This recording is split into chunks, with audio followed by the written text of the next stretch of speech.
uzima. Kweli tuwe tayari, kwani anakuja ima. Kweli Yesu ameniweka, nimesamehewa.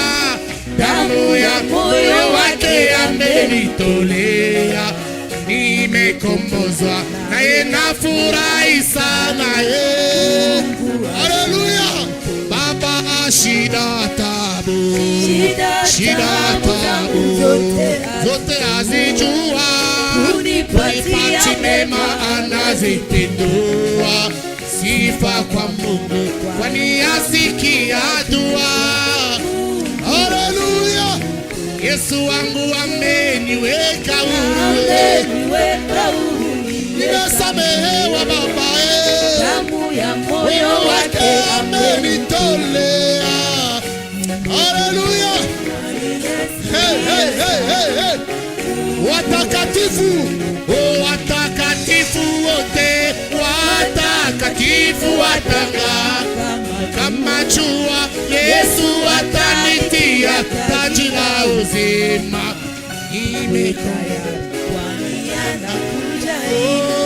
Mungu ashukuriwe. Haleluya. Amen. Oh, prends mon âme, prends-la, Seigneur, et que ta flamme brûle à mon cœur, que tout mon être vibre pour toi, Seigneur. sois seul mon maître, oh divin roi. Souci de vie, C'est des vies, des paix d'amour. à toi Jésus, Vers toi j'ai crié la nuit et le jour.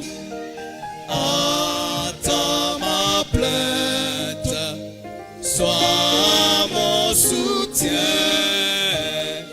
Calme ma crainte, toi mon Seigneur. Du mal perfide, oh garde-moi. Viens, sois mon guide, chef de ma foi. Dans la nuit voile tout à mes yeux, sois mon étoile, briller des cieux. C'est des vies, des paix d'amour. Vers toi j'ai crié la nuit, le jour. Attends ma plainte, sois mon soutien. Calme ma crainte, sois mon Seigneur. Voici l'aurore d'un jour nouveau. Les ciels s'est doré de feu plus beau. Jésus s'apprête, pourquoi j'ai mis les bonnes en tête. Il va venir sur ses sous, c'est des vies, des paix d'amour. Vers toi j'ai crié la nuit, le jour. Attends ma plainte, sois mon soutien. Calme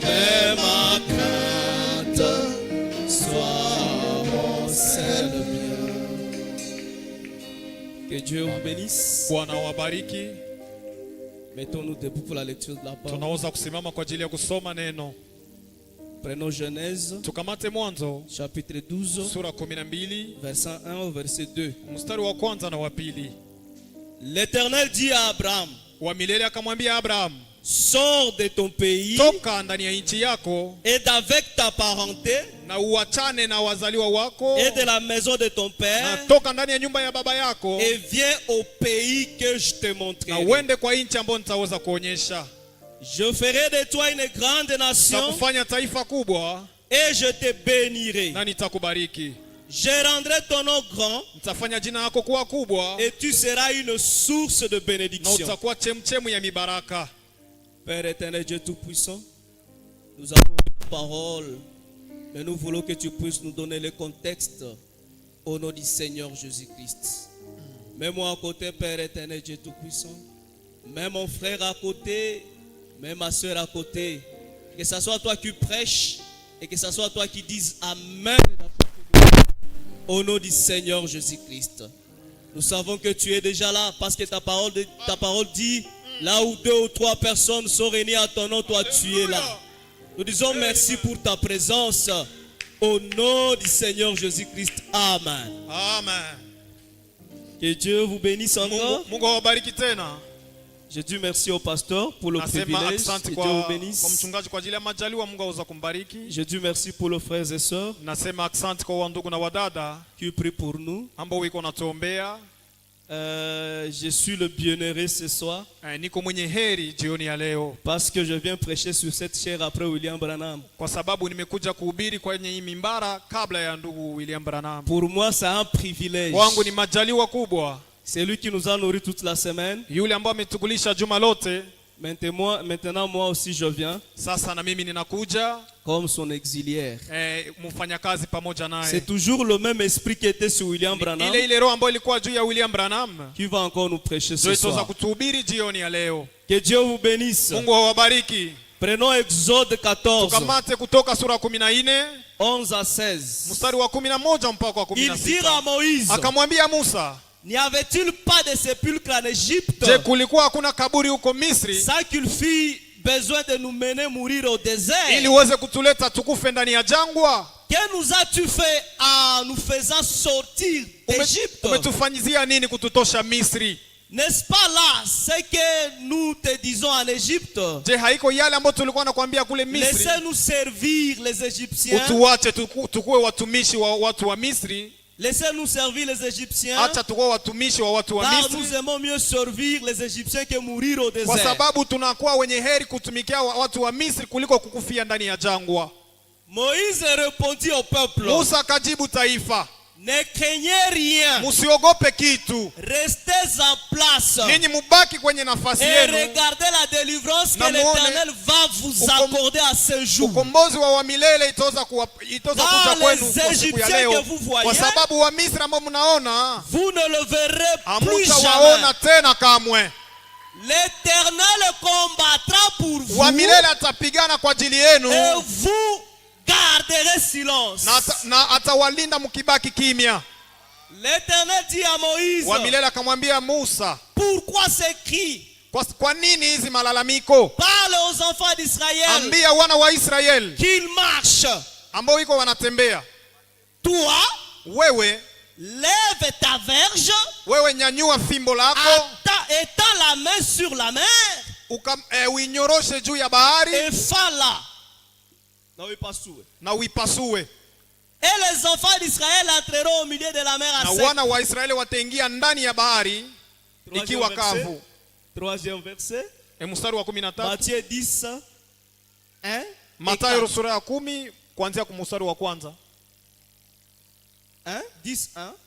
Puis ayant appelé ses 12 disciples, Kisha akaita wafuasi wake 12, il leur donna le pouvoir de chasser les akawapatia esprits mamlaka ya impurs kufukuza mapepo wachafu et de guérir toute na maladie kuponyesha magonjwa yote et toute infirmité. na kila ulemavu. 4. Mstari wa 4, Simon le Cananite Simoni Mkanani et Judas l'Iscariote, na Yuda Iskarioti, c'est lui qui livra Jésus. yule ambaye aliweza kumtoa Yesu. Ça veut dire que Ni kusema ya kwamba parmi les 12 disciples, katikati ya wafuasi 12 Judas était à l'intérieur. Yuda alikuwa mule ndani. Judas également était commissionné Yuda par le naye Seigneur. alipewa kazi na Bwana. Alléluia. Amen. Rentrons dans Genèse. Turudie ndani ya Mwanzo. Ici il est dit, Hapa sors imesemekana, de ton pays. toka ndani ya nchi yako. Alléluia. Amen. Sors de ton pays. Toka ndani ya nchi yako. Quand l'Éternel dit à Pale wa Moïse, milele alikuwa anamwambia Musa, sors de ton pays, toka ndani ya nchi yako. c'est déjà une commission. Pale tayari ni kazi amepewa. Alléluia. Amen. Il a dit ceci, Inasemekana hivi, sors de ton pays toka ndani ya nchi et yako avec ta parenté, na pamoja na et wale de ambao la maison ulizaliwa de ton nao, père. na toka ndani ya nyumba ya baba viens au yako, pays que je te wende ndani ya montrerai. nchi ambayo nitakuonyesha. Abraham reçoit la commission de Abraham quitter son pays. akapokea kazi ya kutoka ndani ya nchi yake. Je ferai de toi une grande Nitakufanya nation. uwe taifa kubwa. Abraham, si tu sors de Abraham, ton pays, kama tunatoka ndani ya je nchi yako, ferai de toi une nitakufanya grande uwe nation. taifa kubwa Je te bénirai na nitakubariki. et je rendrai ton nom grand. Nitafanya jina lako liwe Et kubwa, tu seras une source na pale de utakuwa bénédiction. chemchemu ya baraka. Alléluia. Amen. Abraham sort de son pays. Abrahamu akatoka ndani ya nchi Il yake va dans le pays qu'il ne na connaît pas. akaenda ndani ya nchi ambayo alikuwa hatambua, Frère hajui. Branham dit, Ndugu Branham anasema lorsqu'il a dit à Abraham wakati de alimwambia sortir, Abrahamu atoke, ce n'était pas un ange qui est descendu, haikuwa ni malaika njoo mais alishuka, c'était par la voix lakini intérieure. kupitia sauti ya ndani. La petite voix intérieure Ile avait sauti dit à ndogo ya ndani Abraham, ilimwambia Abraham, sors de ton pays, toka ndani ya nchi yako va dans un na autre uende pays. ndani ya nchi nyingine. Alléluia. Amen. Et lorsque Abraham Na a wakati quitté son Abrahamu pays, alitoka ndani ya nchi yake, vous savez, lorsque Dieu unajua wakati donne la Mungu commission à anapatia une kazi personne, mtu, il y a toujours des gens kila mara kuna watu qui croient à la ambao commission wanaamini hiyo directement. kazi pale pale. Alléluia. Amen. Je peux voir Lot Naweza kumwona Lot croire directement à la commission anaamini pale pale ile que Dieu avait donnée utumishi à Abraham. ambao Mungu alimpatia Abraham. Lot part avec son cousin. Lot anaenda na binamu wake. Alléluia. Amen. Mais lorsque Lot part avec son Lakini cousin, wakati Lot anaenda arrivé na à un certain moment, kafika wakati les fulani, serviteurs commencent à se chamailler. wafanyakazi wakaanza Il a kukorogana. fallu qu'il Ilibidi y ait une séparation kukuwe matengano entre Lot katikati ya Lot et Abraham. na Abraham. Remarquez, Tambueni, celui qui a la commission yule ambaye ana kazi n'est pas pressé. hasukumwake, hana haraka. Abraham dit Abrahamu à Lot, akamwambia Lot, tu es mon frère. wewe uko ndugu Toi yangu, choisis là où tu wewe veux kwanza aller. uchague pale kwenye unapenda uende.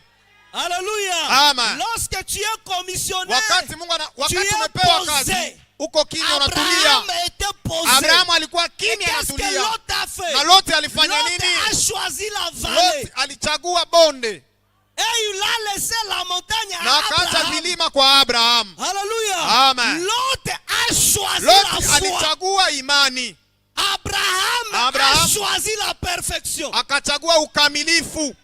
Alléluia. Amen. Parce que la vallée c'est avec Paul. Kwa sababu ile bonde ni pamoja na Paulo, Mais la montagne c'est lakini avec la kilima perfection. ni ukamilifu. Abraham est parti à la montagne Abrahamu akaenda kwenye dans vilima un pays désertique. ndani ya nchi ya jangwa ya Mais ukiwa, Abraham n'avait pas peur. na Abrahamu alikuwa hana Parce oga que celui qui a kwa été sababu appelé, ni yule ambaye aliitwa. Lot n'a pas été Lot commissionné. hakupewa kazi Celui fulani, qui a reçu la commission, yule ambaye alipewa c'est kazi ni Abraham. Abraham. Alléluia. Amen. Abraham est parti Abrahamu akatoka dans kaenda le désert. ndani ya jangwa, Mais remarquez, lakini le tambueni, pays n'était pas resté désert. nchi haikubaki ukiwa. Ce qui changea le pays, Ile ambayo ce ilibadilisha n'est nchi pas parce qu'Abraham était intelligent, haiko kwa sababu Abrahamu alikuwa mais mtu parce mwenye akili, qu'Abraham lakini avait kwa la sababu Abrahamu commission. alikuwa na kazi alipewa. Alléluia. Amen. Sortez du milieu de mon peuple. Toka katikati yao enyi taifa Lorsqu'il langu. y a le verbe de sortir, Wakati kuna ile tamko lorsque la Bible dit toka, sortez wakati de Biblia inasema toka ndani vers ya un autre na uende lieu, ndani ya ça nafasi veut fulani dire que vous nyingine, avez une ni kusema commission. ya kwamba una kazi ya kufanya. Alléluia. Amen. Et Abraham Na Abraham est parti alitoka dans un kaenda pays désertique. ndani ya nchi ya ukiwa. Et remarquez, Na tambueni, c'est ce pays désertique là ni ndani ya ile que nchi nous ya pouvons ukiwa appeler aujourd'hui ndio tunapaswa Israël. ita leo Israel. C'était le désert. Ilikuwa ni ukiwa jangwa. Mais remarquez Lakini aujourd'hui, tambueni leo Israël Israel est le premier producteur mondial de fruits et de fleurs. ni taifa kubwa yenye ya kwanza inatoa maua na Comment est-ce matunda. que Israël Namna produit gani le fruit et Israel le fleur inatoa dans le désert? matunda na maua ndani ya C'est jangwa? parce que leur père Kwa sababu baba yao Abraham Ibrahimu a reçu la aliweza kupewa, commission. aliweza kupokea utumishi Et la fulani, commission que Abraham na ile a kazi ya reçue, Abrahamu ambayo alipokea c'est cette commission qui avait fleuri le milieu. ni ile kazi ndio ilitoa maua ndani ya ile nafasi. Alléluia. Amen. Si vous avez un homme commissionné, Kama mna mtu ambaye amepewa kazi, cela suffit. kama mna mtu ambaye ametumwa ndani ya kazi ile, inatosha. Alléluia. Amen. Si votre pasteur est Kama commissionné, mchungaji wenu amepewa kazi, ametumwa ndani ya kazi ile, inatosha. qu'il soit un jeune garçon, Akwe kijana s'il mdogo, a la commission, kama tu iko na kazi alipewa, cela suffit. ile inamaliza mambo. Ce n'est pas l'âge qui va répondre à vos problèmes. Haiko miaka ndio itajibia Ce hitaji n'est pas zako. l'âge qui va vous délivrer. Haiko miaka ndio Mais itawakomboa. la délivrance se Ukombozi trouve dans la commission. inapatikana ndani ya kazi. Alléluia. Amen. À chaque commission, Kila kazi il ambayo y a imepewa na des Bwana, croyants comme l'autre. unawaamini kama Et vile il y a Lot, des bénédictions qui na suivent. kuna mabaraka ambazo zinafuata ile utumishi.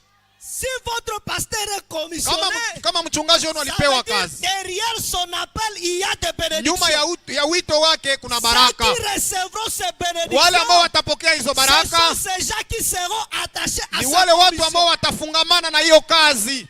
Alléluia. Amen. Si vous n'êtes pas attaché à Kama cette haufungamane commission, na ile utumishi vous ama ile ne kazi, recevrez pas les bénédictions liées à hautapatwa son kamwe appel. mibaraka ambazo zinafungamana na wito wake. Alléluia. Amen. La Bible dit, Biblia inasema je ferai de toi une grande nitakufanya uwe nation. taifa kubwa.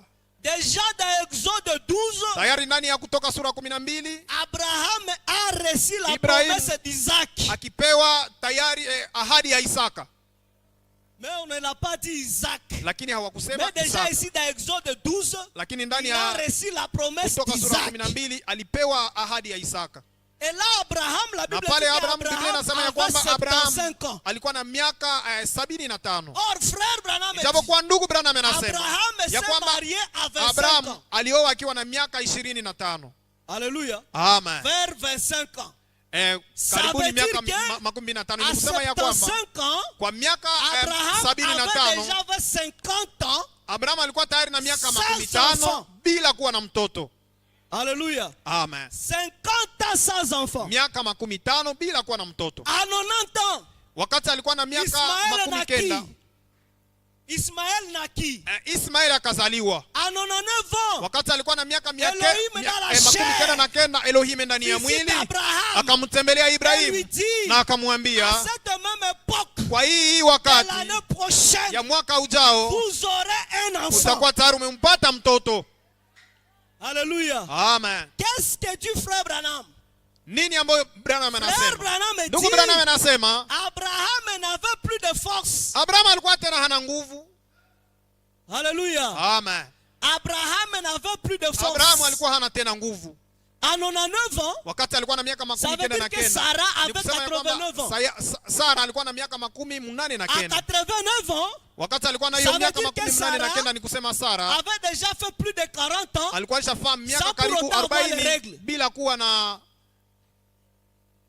Aha. Bila wakati yake kufika tena ishaisha. Ça veut dire que ni kusema ya kwamba Abraham n'espérait plus. alikuwa tena hana matumaini. Sarah n'espérait Sara plus. pia naye alikuwa hana tena Ce qui matumaini. faisait que Abraham Ile ambayo ilifanya espérait, Abraham akuwe na c'était matumaini la ni commission. ile kazi. Il y a une petite chose là-bas. Kuna tena kitu kidogo Ce pale. n'est pas seulement la commission. Haiko ile commission ama Abraham kazi. avait une petite chose. Abraham alikuwa na kingine kitu kidogo Les fulani. villes de Sarah étaient déjà finies. Wakati ya Sara ilikuwa imeisha. Mais les spermatozoïdes d'Abraham étaient encore là. hata lakini mbegu ya uzazi ya Abrahamu ilikuwa ingali pale. Tu as des spermatozoïdes mais tu n'as pas de force. Hauna nguvu lakini uko na mbegu ya uzazi. À ce moment-là, la science n'était pas encore plus évoluée. Kwa ile wakati sayansi ilikuwa haiko yulu sana. Pour qu'on fasse l'insémination artificielle. Ili waweze kufanya mambo ya kawaida. Alléluia. Amen. Il a fallu que Abraham rencontre sa femme. Abraham akutanane na mke wake. Abraham n'avait plus de Lakini force. Abraham alikuwa hana tena nguvu. Mais il avait des Lakini alikuwa na spermatozoïdes mbegu ya uzazi qui pouvaient ambayo ingepashwa féconder l'ovule. ingepasha kupatia ile yai Mais les mbegu. spermatozoïdes pouvaient féconder les ovules de qui? Ile mbegu ya uzazi ingepasha kupatia Parce que les ovules de uzima sa nini? femme étaient déjà finis. Kwa sababu ile yai ya mwanamke wake ilikuwa imeisha. Alléluia. Amen. Mais ce que Abraham Lakini avait, yale ambayo Abraham alikuwa nayo c'était le spermatozoïde. ilikuwa ni mbegu ya uzazi. La commission, Kazi plus quelque chose kunaongezewa kitu fulani juu est très simple kia rahisi sana et que l'on peut négliger. na ambao tunaweza kudharau. Alléluia. Amen. Cela suffisait Ile ilikuwa natosha pour que Abraham Ili- puisse avoir les enfants. Abraham apate kupata watoto. Sa commission Kazi yake et les quelques na spermatozoïdes. hiyo mbegu ya uzazi kidogo. Alléluia. Amen. Le Seigneur est là à génie. Bwana Mungu Et alimfanya après le kijana rajeunissement, na kisha kumfanya il a kijana créé également d'autres ovules. akaumba wengine yai Sara. ndani ya Sara. Alléluia.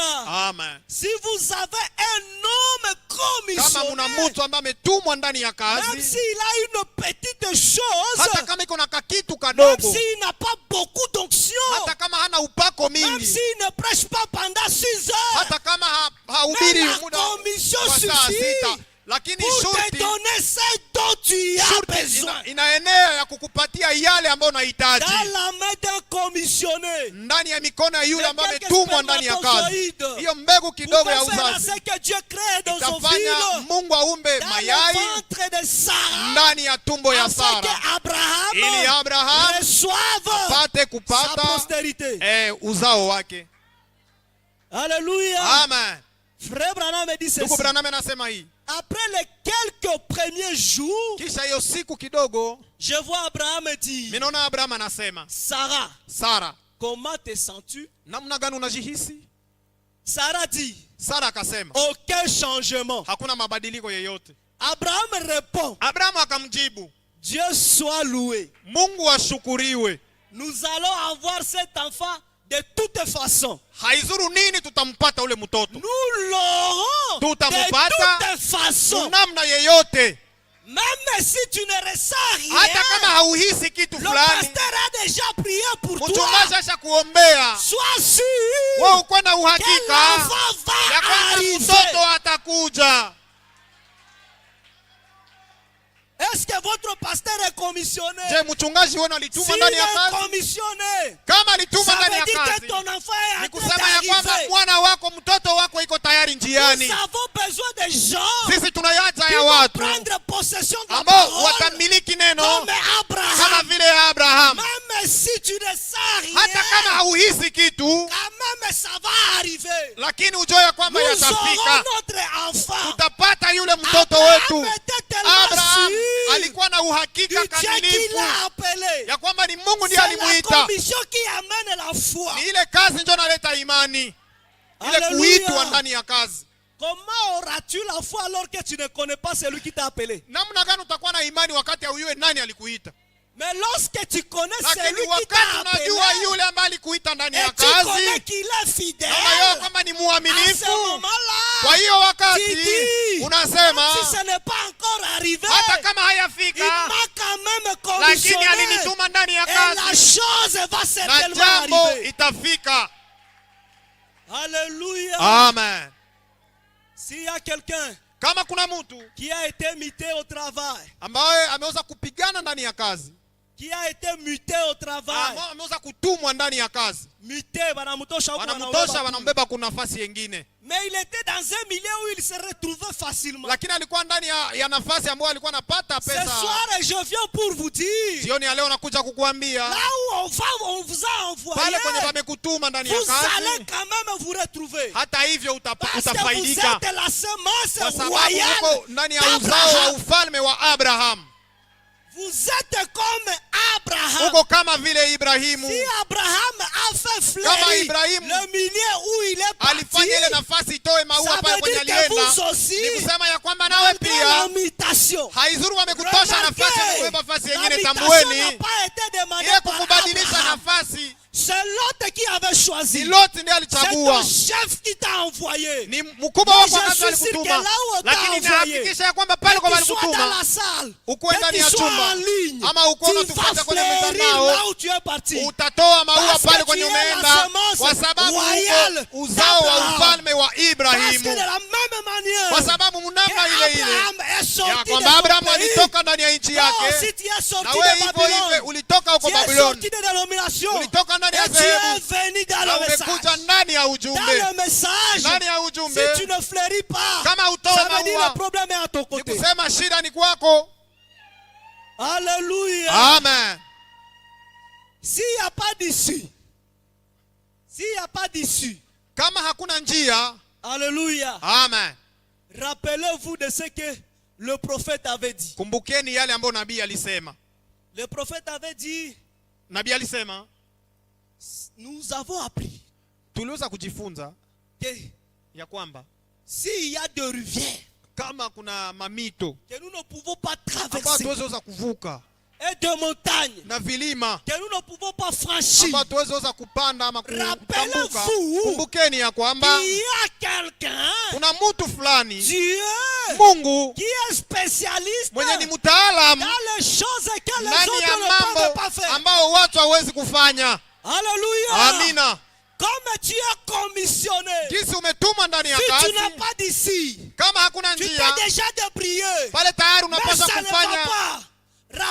pale ambapo Rappelle-toi viendeke. qui Kumbuka est ya spécialiste kwamba kuna dans les mtaalamu choses que ndani les ya autres mambo ambao ne watu peuvent pas wengine faire. hawawezi kufanya. Frère Branham, Ndugu Branham, où est-ce que tu avais tiré cette wapi déclaration? ulitosha hii matamshi? Frère Branham avait Ndugu tiré cette Branham déclaration alitosha hiyo matamshi dans le livre ndani ya kitabu d'Exode, ya Kutoka chapitre 14, sura 14, là où nous avons lu pale ambapo tumeweza kusoma Israël Israel devant la mer Rouge. mbele ya bahari Il nyekundu y a une rivière. kuna mto, À côté, il y a une montagne. pembeni kuna De vilima, l'autre côté, il y a une montagne. na pembeni yengine kuna Derrière, kilima, c'est l'armée égyptienne qui arrive. na nyuma ni jeshi ya Voilà Egypte jeko pourquoi na frère kuya ya Branham Misri. dit, Ndio maana ndugu il Branham y a un anasema Dieu qui ya est kwamba kuna spécialiste Mungu ambao ni dans mtaalamu les choses que les ndani ya autres mambo ambayo ne wengine peuvent pas faire. hawawezi Mais kufanya. rappelez-vous, Lakini kumbukeni sur ces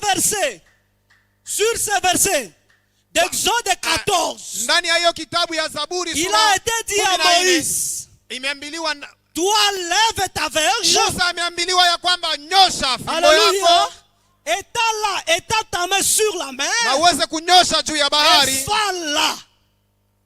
na uweze kuipasua. Remarquez pourquoi la verge. Tambueni kwa nini hiyo fimbo. Oh, la verge Ijapokuwa fimbo vient de l'arbre. inatoka ndani ya muti, L'arbre muti typifie une personne. inamaanisha mtu. Alléluia. Amen. De la même manière Namna hiyo hiyo que Israël ya kwamba Israeli avait Moïse. iliweza Et kuwa na que Musa, Moïse na Musa avait une verge. alikuwa na fimbo. Moshe tabernacle. Maskani ya mwamba Vous devez avoir une verge. unapasha kuwa na fimbo, Et c'est la verge qui donna la Nani- délivrance. hiyo fimbo ndio inaleta ukombozi. Frère Branham dit, Ndugu Branham anasema Moïse sans ya la kwamba verge Musa bila fimbo était rien. alikuwa bure. Si Kama Pharaon Farao pouvait retirer la verge de angeweza Moïse, kutosha Musa na Moïse serait rien. kama Musa angeweza kunyang'anywa fimbo Église, yake, na vous devez avoir un arbre. kanisa mnapasha Vous kuwa na devez fimbo, avoir une personne mnapasha kuwa na qui est mtu commissionnée ambaye ametumwa ndani ya afin kazi qu'il apporte la ili délivrance. aweze kuleta ukombozi. La délivrance est apportée par une personne. Ukombozi inaletwa na mtu. Jésus-Christ n'a pas votre délivrance. Yesu Kristo hana ukombozi yako. Votre délivrance se trouve entre les mains d'un mortel. Ukombozi wako unapatikana ndani ya mikono ya mtu mwingine. Alléluia. Amina. Les gens ne consomment pas ça. Watu kila mara hawakamatake ile na Même si vous ne samani. consommez pas, c'est bio. Hata kama mmeze hiyo, C'est bio. C'est naturel. ni C'est ya ça la kawaida. parole. Ile ndio neno. Alléluia. Amen. Je vais lire une citation. Nataka kusoma mnukuu fulani. Pour ceux qui sont en train de dire, Kwa wale ambao oh, walikuwa wanasema, ce n'est oh, pas la parole, c'est sio la neno, ni parole. neno. Notre verge ici au rocher Fimbo yetu tabernacle hapa kwa maskani ya mwamba, qui nous donne la ambaye délivrance, anatupatia ukombozi, c'est un homme. ni mtu, C'est le pasteur Kabunga ni Abdenego. mchungaji Kabunga Mais lorsqu'il Abednego. est absent, Na wakati haiko c'est le hapa, pasteur Kabunga Joseph. ni mchungaji Kabunga Joseph. C'est ça la délivrance du rocher. Hiyo ndio ukombozi wa maskani ya mwamba. Aujourd'hui, la délivrance du rocher Leo ukombozi wa se maskani ya trouve mwamba entre les mains inapatikana ndani ya d'un mikono homme. ya mtu. Remplacer X par sa valeur. Tubadilishe X na thamani yake. Alléluia. Amen. Vous allez manquer les bénédictions Utakosa parce que vous baraka ne savez pas là où se trouve kwa votre sababu délivrance. ujue wapi kunapatikana baraka zako. Il y a déjà un homme Tayari commissionné ici. kuna mtu ambaye ametumwa ndani ya Le kazi pasteur hapa. est parti. Mchungaji Il ameenda, vous a laissé une personne. lakini ametuachia mtu.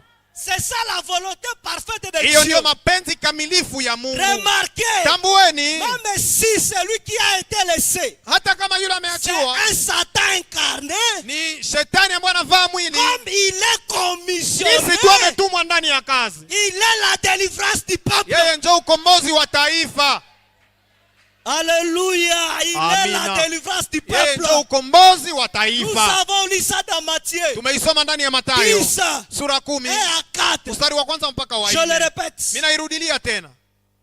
Puis, Kisha ayant appelé ses 12 akisha disciples, ita wanafunzi wake 12, il leur donna le pouvoir akawapatia mamlaka et de chasser les ya esprits kufukuza impurs mapepo machafu et de guérir toute na kuponyesha maladie kila et magonjwa toute infirmité. na kila ulemavu. Simon le Cananite Simoni Mkanani et Judas na l'Iscariote, Yuda Iskariote, c'est lui qui livra Jésus, yule ambaye alimtoa Yesu, était du nombre. alikuwa ndani ya Frère wale Branham 12. dit, Ndugu Branham anasema Judas Iscariote, Yuda Iskariote c'était Satan incarné. alikuwa ni shetani ambaye Mais anavaa mwili, Satan incarné na shetani anayevaa a été mwili, commissionné par le lakini Seigneur. alitumwa ndani ya Il a kazi na guéri les Bwana malades. na aliponyesha Il a wagonjwa, guéri toutes maladies. akaponyesha magonjwa À yote. combien plus forte raison? Ni mara ngapi Un basi homme commissionné mtu ambaye ametumwa qui na ndani ya n'est pas kazi, Satan incarné, ambaye haiko mais shetani qui ambaye est le anavaa Seigneur mwili, Jésus lakini Christ. ni Bwana Yesu Kristo. Sortez Mutoke de l'ignorance. ndani ya kutokujua. Votre délivrance Ukombozi wenu se trouve entre les mains d'une unapatikana personne. ndani ya mikono ya mtu.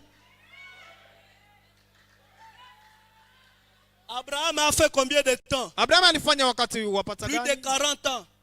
Zaidi Sans ya miaka enfant. 40 bila mtoto. Alors qu'il recevrait toujours les visions, il recevrait toujours l'éternel. Ijapokuwa alikuwa anampokea kila mara Bwana, Mais lorsque l'éternel était lakini venu dans la wakati chair humaine, wa milele alifika ndani ya mwili ya mwanadamu. Alléluia. Amen. Mais lorsque l'éternel Lakini était devenu le verge, wakati wa milele alikuwa fimbo, là, pale Abraham Ibrahimu devait avoir des enfants. alipashwa kupata mtoto.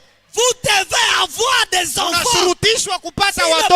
pasteur a prié pour Kama vous mchungaji et que vous alikuombea n'avez pas encore les na huyo enfants, amupata, dis à Dieu, ambia tu as Mungu, donné à Abraham umemupatia lorsque tu Abraham. l'as visité dans la chair Wakati humaine. ulimtembelea ndani ya mwili Je ya t'ai vu mwanadamu, dans la chair humaine, oh nilikuona pasteur. pia ndani ya mwili ya mwanadamu, ndani ya Donne-moi mchungaji mon wangu. enfant. Nipatie mtoto wangu. Alléluia. Amen. Aujourd'hui, Leo la délivrance n'est pas entre les mains de Jésus. ukombozi haipatikani ndani ya mikono ya Mungu, ya Yesu. Mukatale muitike ni Que tu parole refuses yako ou bio. pas, c'est la parole. Alléluia. Amen. Aujourd'hui, la délivrance du peuple Leo, n'est pas entre les mains de Jésus. Ukombozi wa taifa iko ndani ya Yesu, Mais la délivrance du lakini peuple ukombozi wa se taifa trouve entre les mains de l'épouse. unapatikana ndani ya mikono ya bibi C'est harusi. l'épouse qui donne la Ni vie. bibi harusi ndiye C'est anapana l'épouse uzima. qui délivre. Ni bibi harusi ndiye C'est anakomboa. l'épouse qui donne la Ni gloire. bibi harusi C'est ndiye l'épouse anapana qui imani. remplit du Ni Saint-Esprit. bibi harusi ndiye anajaza na Roho Mtakatifu. Vous ne pouvez pas avoir le Saint-Esprit Hawezi aujourd'hui kupata Roho Mtakatifu en leo dehors de la verge. kinyume ya fimbo Il ama faut nje ya d'abord un fimbo. homme inabidi qui kuwe est rempli mtu du ambaye Saint-Esprit, anajazwa na Roho Mtakatifu afin que vous puissiez être ili na remplis du nyinyi mjazwe na Saint-Esprit. Roho Mtakatifu. Un homme commissionné. Mtu ambaye ametumwa ndani ya kazi. Peu importe sa taille, Haizuru umbo wake, peu importe son teint, haizuru peu hali importe yake, ses habits, haizuru mavazi peu yake, importe la familiarité qui est entre vous et lui. haizuru vya vinapatikana C'est katikati lui yako qui na a yeye. toute la délivrance Ni yeye de ndiye ana l'église ukombozi locale. wote wa kanisa ya mahali. Alléluia. Amina. C'est lui qui a la délivrance. Ni yeye ndiyo anakuwa na Frère ukombozi. Branham me dit, Ndugu Branham anasema c'est une forte déclaration. Hein? ni tamshi nzito. Frère Branham dit que c'est une forte déclaration. Ndugu Branham anasema ya kwamba ni tamshi Il est dit nzito. dans la foi. Et Anasema une ndani, ferme assurance. je, imani ni Prêché le 8 mai 1951. ilihubiriwa mwaka 51. Je n'ai pas écrit la citation, mais c'est dans la foi et une ferme assurance. Frère Branham me dit, Ndugu Branham anasema c'est une forte déclaration, ni tamshi nzito. n'est-ce pas? Je, sivyo? Mais c'est la vérité. Lakini hata hivyo ni kweli. Il a donné tout le pouvoir et Alipat- toute l'autorité qu'il possédait à son église. Alipatia kanisa lake nguvu zote na Tout ce que mamlaka le Père yote ambayo alikuwa était, nayo, yote ambayo baba il alikuwa a déversé dans le aliweza Fils. kuimiminia ndani ya Et tout mwana, ce que le na Fils yote ambayo mwana était, alikuwa il a déversé dans l'église. alimiminia ndani ya kanisa. Si vous avez besoin de la guérison, Kama unahitaji n'allez uponyaji, pas vous agenouiller à la maison. usiende piga La magoti guérison nyumbani. se trouve entre les mains de votre frère. Uponyaji unapatikana ndani ya mikono ya ndugu yako. La bonne santé se retrouve entre les Afya mains de njema votre frère. inapatikana ndani ya mikono ya ndugu yako. L'emploi se trouve entre les mains de votre Kazi frère. inapatikana ndani ya mikono ya ndugu Rempli du yako, Saint-Esprit. ambaye anajazwa na Roho Mtakatifu. Alléluia. Amen. Dans la main de celui qui est Ndani ya commissionné. mikono ya yule ambaye ametumwa ndani ya kazi. Ne vous posez pas beaucoup de questions. Usijiulize Est-ce que maswali mon frère mengi. est commissionné? Je, ndugu yangu Quand est-ce que ametumwa ndani ya l'ange lui kazi? a apparu? Wakati gani malaika alimtokea? Sortez du milieu de mon peuple. Toka katikati yao, enyi S'il est taifa langu. sorti du Kama milieu tu de eux, alitoka ndani ça yao, veut dire qu'il est déjà kama tu alitoka kule, ni commissionné. kusema tayari ametumwa ndani ya kazi. Alléluia. Amina. Moi, je suis commissionné. Mimi pia nilitumwa ndani ya kazi, Et vous êtes commissionné. na wewe pia ulitumwa ndani ya Si kazi. vous avez déjà quitté du milieu Kama d'eux. tu ulishatoka katikati yao. Frère Branham dit. Ndugu Branham anasema, Alléluia. amen. Et si l'un de ces ministres Na kama mmoja wale wa huduma ici était à ma place, hapa angekuwa kwa nafasi yangu et que vous vous approchiez, na mnamkaribia croyant que Dieu exauce ukiamini ya sa kwamba Mungu prière, atajibia maombi yake, vous seriez tout aussi guéri que si c'est Jésus lui-même qui se tenait ici. mungepona sawa vile tu kama ni Yesu Kristo ndio angesimama hapa iko na waombea. Alléluia. Amen. Si je prends un ministre au hasard ici, Kama mimi nazisema et que je lui dis de huduma prier pour hapa vous, na si vous kuombea, croyez que Dieu peut kama exaucer tu sa prière, unaamini ya kwamba Mungu c'est anaweza comme kujibia si maombi c'était le yake, Seigneur Jésus yule mtu ni kama vile Yesu lui-même Kristo yeye mwenyewe qui avait prié ambaye pour alikuwa iko vous. na kuombea. Alléluia. Amen. Et le Seigneur avait dit, Na Yesu Bwana je te alisema, glorifie Père, ninakutukuza parce Bwana que tu m'as kwa sababu toujours kila mara exaucé. ulinijibu. Cette parole du Ile Seigneur tamshi ya Bwana aujourd'hui s'accomplit dans leo l'épouse. inatimia ndani ya bibi L'épouse harusi. devait dire, Bibi harusi anaweza je te kusema, glorifie Seigneur, ninakutukuza parce Bwana que tu m'as kwa sababu toujours kila mara exaucé. unanijibia. Alléluia. Amen. Parce que Jésus a changé de forme. Kwa sababu Yesu Si amebadilisha vous vous umbo. attendez à la forme de Kama Galilée, unajingojelea kwa ile vous umbo ya allez le Galilaya, rater. Il utahepa a la jambo. même forme que vous. Ana ile Jésus umbo kama porte wewe. des pagnes comme vous. Yesu Kristo anavala vikwete Jésus kama porte wewe. des pantalons Yesu comme Kristo vous. anavala suruali kama wewe. Jésus, Yesu Kristo ou Dieu, ama Mungu se cache et se anajificha, révèle dans anajifunua la ndani ya simplicité. urahisi. Alléluia. Amen. C'est une forte Ni déclaration, tamshi nzito, n'est-ce pas? je sivyo? Mais c'est la Lakini vérité. hata hivyo ni kweli. Quand je veux prier pour vous, Wakati nitawaombea, c'est le Seigneur Jésus-Christ qui est en train de prier ni pour Bwana vous. Yesu Kristo njoo iko nawaombea ile wakati. On n'a pas peur. Tusikuwa na oga. Nous avons la commission. Tulitumwa ndani ya kazi. L'un de ces ministres, Mmoja wao wa huduma. moi aussi je suis l'un de ces ministres. Na mimi niko mmoja wa En wale wa priant huduma. pour vous, Wakati niko na soyez waombea, sûr et uko certain na que uhakika c'est le Seigneur ya kwamba ni lui-même Yesu Kristo qui est en mwenyewe train de prier ndio pour iko na vous. waombea.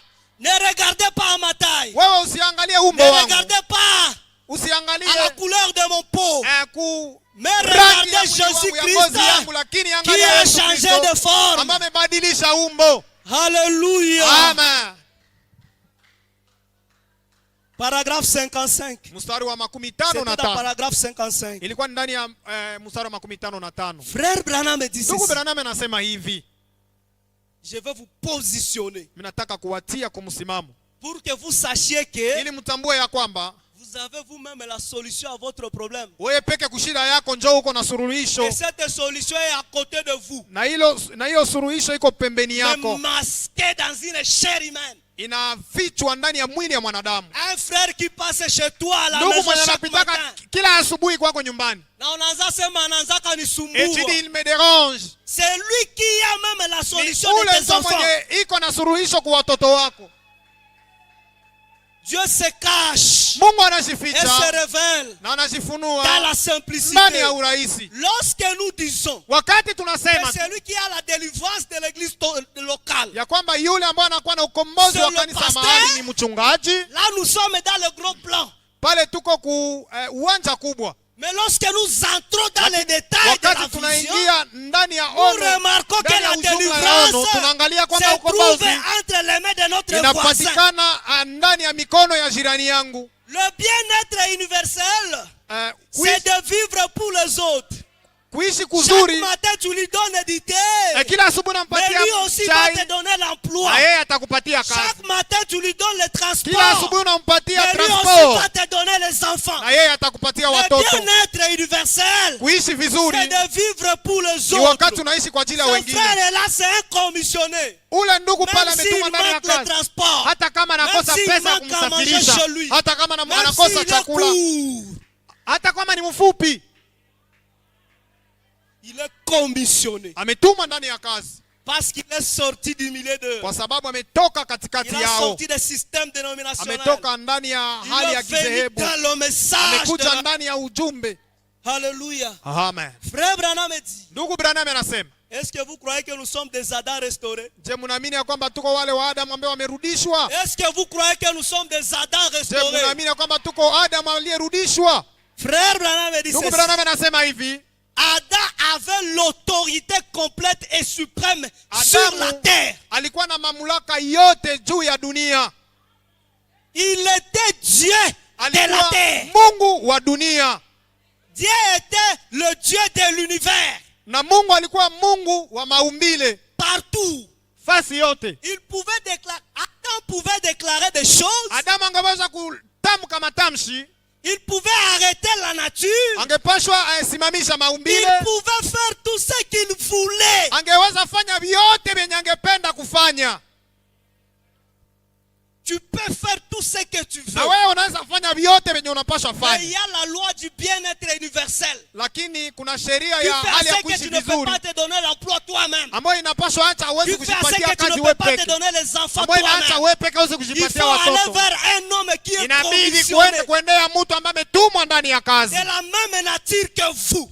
mwenye ni wa maumbile moja na wewe, Ton ami intime. ule rafiki yako wa sana. Remarquez, Tambueni, Lazare Lazaro donnait la place à dormir pour le Seigneur. alikuwa anapatia Yesu fasi ya kulala, Mais c'est le Seigneur qui devait le ressusciter. lakini ilibidi Bwana yenzo Cette amfufue. personne qui vient chez toi chaque matin. Yule mtu mwanakuyaka kila mara kwa Cette personne asubuhi, qui marche toujours yule avec mtu toi. ule mtu Il mwanatembea est kila même mara na ta wewe, délivrance. na yeye ndio ukombozi wako, Mais tu n'as jamais lakini Sous cela. hauyawahi jua ile, hauyawahi kuitambua. il est déjà sorti. Alisha tayari toka ndani C'est ya un Adam ni restauré. Adamu ambaye amerudishwa tena, Il peut faire tout ce qu'il veut. anaweza fanya yote ambayo anapenda. Alléluia. Amen. Je peux faire tout ce que je veux. Na mimi nazifanya vyote vile mimi napenda Pour vous.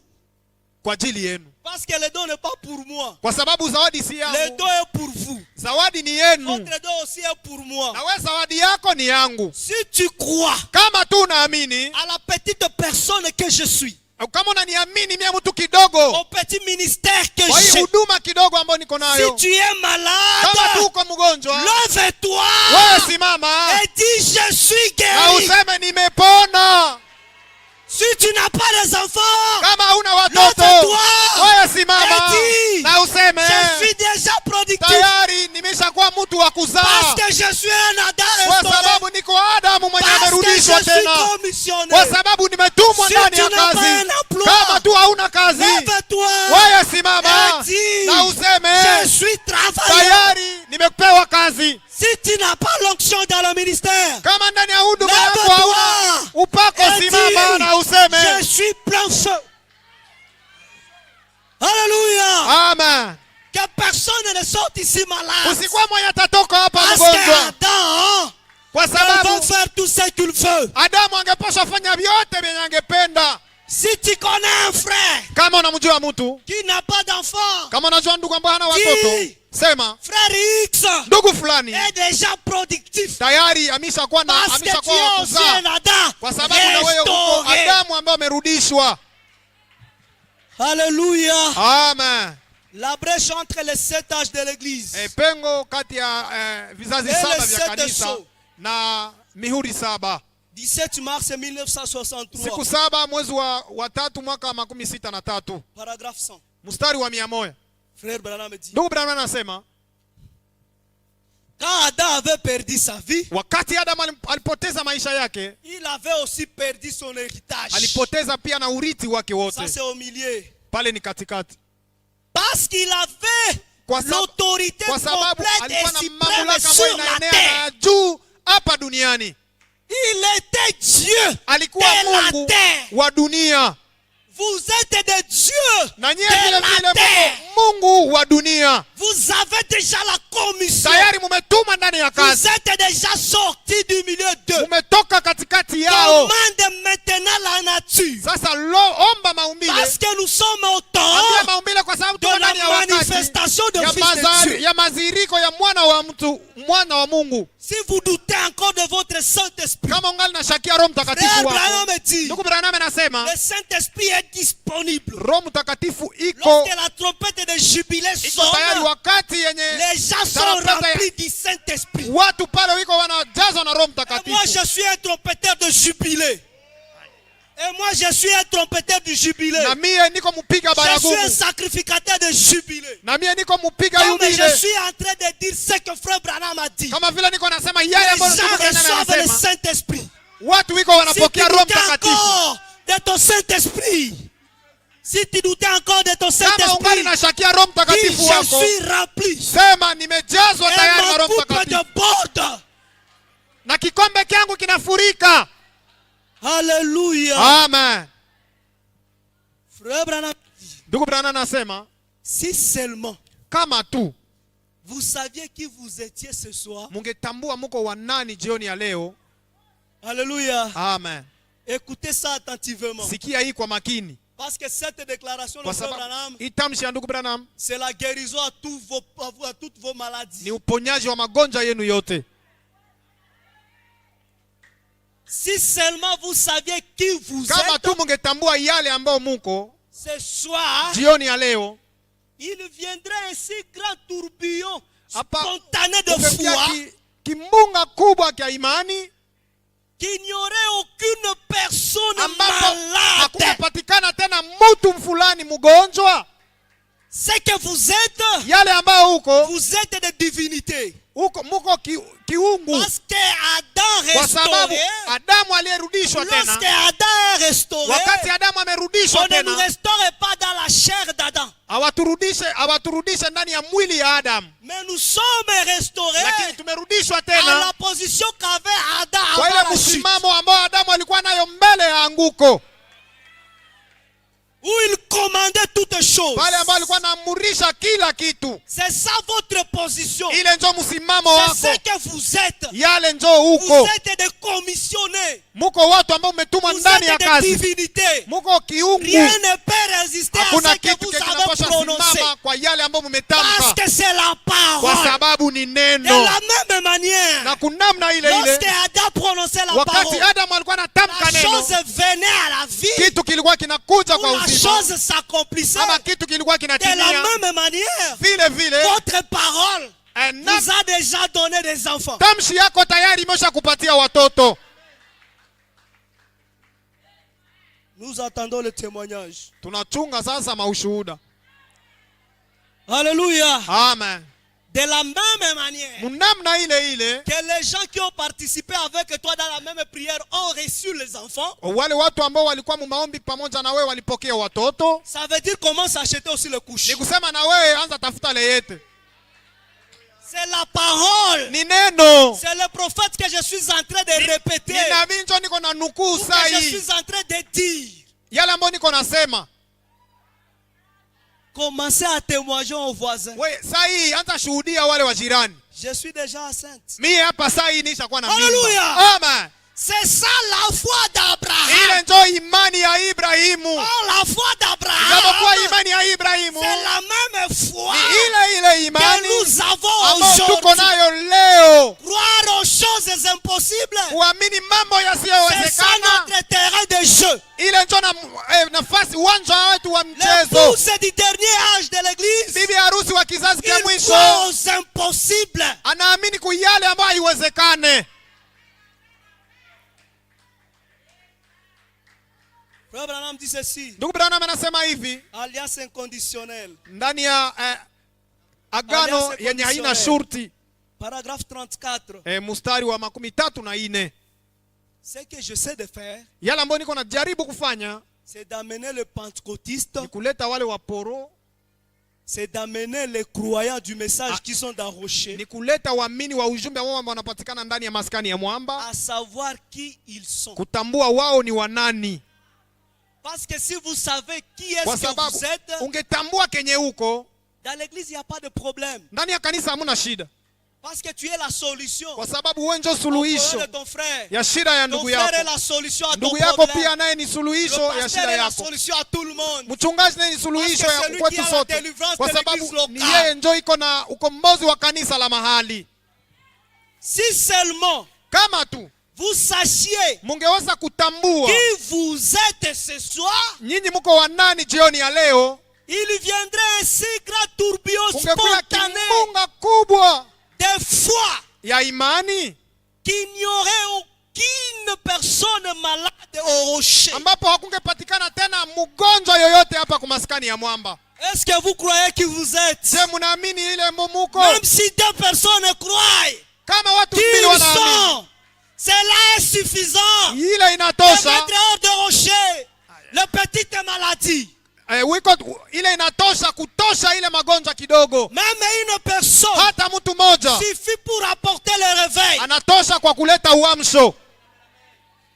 Alléluia. Amen. Parce que le réveil, c'est une Kwa personne. sababu uamsho ni mtu. Le réveil n'est pas un groupe de personnes. Umati ya watu haiko njoo Si tu uamsho. connais seulement ta Kama position, unajua unatambua tu tu msimamo es wako, déjà le réveil. tayari pale umekuwa uamsho. Et tu es la réponse au problème de ta famille. Na uko jibu ya shida ya jamaa yako. Alléluia. Amen. Tu vas élever la foi de ta famille. Pale utanyanyua ama utainua imani ya jamaa yako. Tu rendrais le nom de ta famille grand. Pale utafanya jina ya jamaa yako ikuwe kubwa. Parce que Kwa sababu tu es de la semence royale uko ndani ya ukoo ya d'Abraham. ufalme ya Ibrahimu. Oh, la semence royale d'Abraham Japokuwa ukoo ama possède mbegu les portes de ses ya ennemis. ufalme ya Abrahamu inamiliki milango ya adui zake. Alléluia. Amina. On n'aurait pas besoin de faire une ligne de Hatungekuwa prière. tena haja ya kufanya mstari wa maombi. Si les gens qui sont ici Kama watu ambao wanapatikana hapa réalisaient qui ils wangeweza sont, kutambua ni wanani, Théophile ne va pas faire une ligne de prière. Kweli kweli hatungepasha C'est fanya lui qui mstari wa connaît sa maombi. position. Yule ambaye anatambua msimamo Et wake, qui a foi à ce que Na- William Branham dit. anaamini ndani ya yale ambayo Branham Et qui a foi anasema, à ce que je suis na en train de anaamini dire. yale ambayo niko Venant nasema de sasa William hivi. Branham. Kutoka ndani ya William Il Branham a déjà la solution. à tayari son pale problème. ashapata suluhisho kwa shida lake. Alléluia. Amen. Parce que je suis un commissionné. Kwa sababu na mimi nimetumwa ndani ya kazi. Alléluia. Amen. Frère Branham dit, Ndugu Branham anasema c'est l'unique moyen ndio namna pekee pour vous kwenu de pouvoir y arriver. kuweza kufikia pale kuile suluhisho. L'unique moyen pour vous de guérir, Namna pekee ya kuponyesha c'est de reconnaître qui vous êtes. kutambua tu uko nani. On peut te oindre de tout un bidon d'huile. Wanaweza kupaka mafuta Mais yote si tu bila ne connais mzima. pas qui tu Lakini es, kama hautambue si wewe tu ni ne connais nani, pas tes droits, kama hautambue tu haki ne vas zako, pas guérir. hautapona. Pour que tu guérisses, Ili uweze il kupona, faut que tu connaisses d'abord ta position. inabidi utambue msimamo wako. Il faut que tu reconnaisses Inabidi utambue que tu es un ya kwamba commissionné. ulitumwa ndani ya kazi. Il faut que tu reconnaisses Inabidi que utambue le courage que tu ya as kwamba bidii ambayo de uko nayo venir à l'église ya kukuja est ukanisa suffisant inatosha pour répondre à tes besoins. kwa kujibu kwa Le paix mahitaji des zangu. choses, Ila hivitu hidogo, le paix des choses est dans la main d'un commissionné. ile hivitu hidogo ambayo inapatikana ndani ya mkono wa yule ambaye Suffit ametumwa pour ndani ya apporter la kazi, délivrance totale. inatosha kwa kuleta ukombozi Même si kamilifu. le Saint-Esprit Hata kama Roho que Mtakatifu vous avez ambao mko naye est petit comme un bouton blanc, ni ya kidogo kama vile buto nyeupe, cela suffit ile inatosha pour répondre à vos besoins. kwa kujibia hitaji zako. Cela suffit Ile pour inatosha votre enlèvement. kwa ajili ya kunyakuliwa kwetu. Hallelujah. Amina. Recevez la guérison, Mupokee uponyaji, recevez les emplois, mupokee makazi, recevez les enfants. mupokee watoto. Au nom du Seigneur Jina la Jésus-Christ, Bwana wetu Yesu Kristo. commencez déjà à témoigner. Tayari anza shuhudia.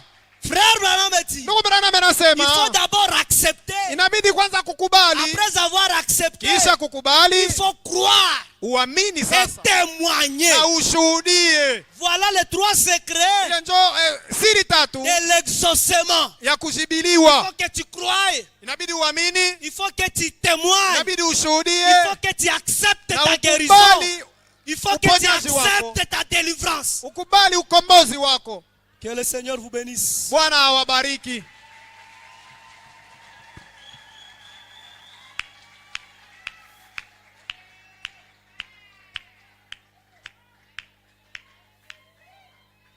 On peut encore applaudir pour Jésus. Naweza pigia Yesu Kristo makofi. Que Dieu bénisse le serviteur de Dieu. Mungu abariki mtumishi wake. Et que Dieu vous bénisse aussi. Mungu awabariki pia. Vous savez, il n'y a pas de ministère Mnajua hakuna huduma s'il n'y a pas de brebis pour écouter. kama hakuna kondoo wa kusikia. Vous êtes déjà bénis. Tayari mumebarikiwa, Et lui aussi, il est béni. tayari yeye amebarikiwa Que pia. Dieu vous bénisse abondamment. Mungu awabariki sana. Recevez ce que vous avez reçu comme bénédiction. Upokee yale ambayo umepata kama vile baraka. La foi vient de ce qu'on entend. Imani inatoka kwa yale Et ce unasikia, qu'on entend vient de la parole de Dieu. na ile ambayo unasikia inatoka ndani ya neno la Le Mungu. courage que vous avez eu de venir ici, Bidii ambayo mlikuwa nayo kuja hapa, c'est ce courage-là qui vous a donné des enfants. na ile bidii imewapatia watoto, C'est ce courage-là qui vous a donné votre guérison. na ile bidii imekupatia uponyaji wako. En tout cas, que Dieu bénisse son serviteur. Mungu abariki mtumishi wake. On va sortir. Lisons ici dans Nous voudrions voir Jésus. Tasoma hapa, tunataka tumwone Au Yesu. paragraphe 39, pour Mstari appuyer le makumi tatu na prédicateur. tano ili tushikilie mhubiri. Il dit, de quoi l'Église a-t-elle peur? Nasema kanisa inaoga wa nini? Je me suis toujours demandé quel est le problème des pentecôtistes. Kila mara ninasema Wapentekoste wanajaribu gani? Les pentecôtistes dont on parle ici, c'est vous et moi. Wapentekoste ambao Nous wanasema qui ni avons wewe na reçu mimi. le Saint-Esprit. Sisi ambao tuliopata Roho Mtakatifu. Ils possèdent assez de foi pour faire sauter le monde. Wana imani inayotosha ili waripushe dunia. Qui vous a dit que vous alliez arriver à l'église? Nani aliwaambia kama mtafika kukanisa? Vous cherchez la foi où? Mnatafuta imani wapi? Vous pensez la foi que c'est quoi? Mnawaza imani ni nini? Cette histoire qui vous a convaincu que vous veniez à l'église Ile kitu ambayo ilikuambia unapaswa fika et kanisani que vous allez arriver à l'église, na kwamba utafika kanisani, c'est ça la foi. ile ndiyo imani.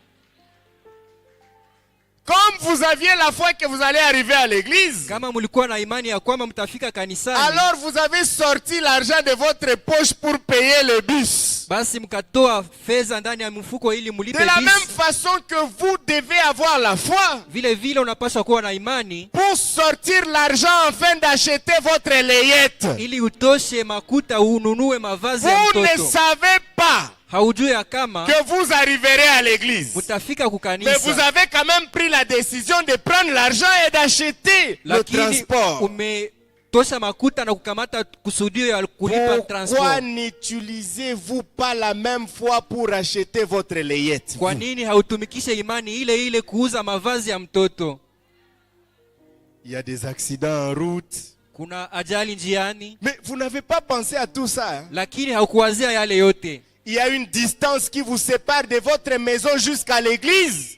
Kuna njia mrefu ambayo Mais vous n'avez pas pensé à ça. lakini haukuwazia ile. Pourquoi maintenant quand il s'agit d'avoir vos enfants, Kwa nini ya kuhusu kupata vous watoto commencez à réfléchir? unaanza waza, Non, mais je n'ai pas encore senti quelque chose ici. siyahisi kitu fulani hapa? Mais payez d'abord la layette. Uza kwanza mavazi ya mtoto. C'est ce qu'Abraham a fait. Ndiyo ambayo Ibrahimu Ce sont alifanya. des citations que Branham a dit. Ni mamitajo ambayo Il Branham dit que alisema. Abraham a acheté les layettes à partir du jour où on lui a dit qu'il aura des enfants. Ibrahimu aliuza mavazi ya mtoto tangu siku alimwambia atapata mtoto. C'est le secret, je vous donne le secret. Ni siri na watolea siri. Je vous ai dit qu'il y avait 3 témoignages, n'est-ce pas? Niwaambia kuna Parmi ushuhuda les tatu. 3 témoignages, parmi les 3 témoignages, il y a une Katikati personne ya ile qui a ushuhuda tatu, commencé à acheter les layettes une fois qu'on avait fini de prier. kuna mtu mmoja ambaye alianza uza mavazi ya mtoto tangu ile wakati walimaliza kumwombea, Et ça fait maintenant 4 mois. na inafanya sasa miezi 4 Elle est déjà grosse. ana mimba sasa. Et Dieu lui a donné la révélation d'acheter la layette pour un garçon. Na Mungu alimpatia ufunuo Elle auze vient de mavazi faire ya l'écho, mtoto on vient kijana. de lui dire qu'elle aura un garçon. Na anaenda fanya vipimo, wanamwambia atakuwa na mtoto Si vous kijana. n'arrivez pas à avancer, Kama haufike kusonga si vous mbele, n'arrivez pas à recevoir les choses, kama haufikie kupokea mambo, c'est parce que vous utilisez les 5 sens. ni kwa sababu unatumikisha hisi 5. Vous voyez la personne qui a donné la prophétie, Unaona mtu ambaye ilipana unabii, votre vue vous bloque déjà. maisha yenu Non inawafunga. vu. Kuona kwako kuna kufunga. Vous avez vu Joseph Umeona Yusufu et ça vous a bloqué.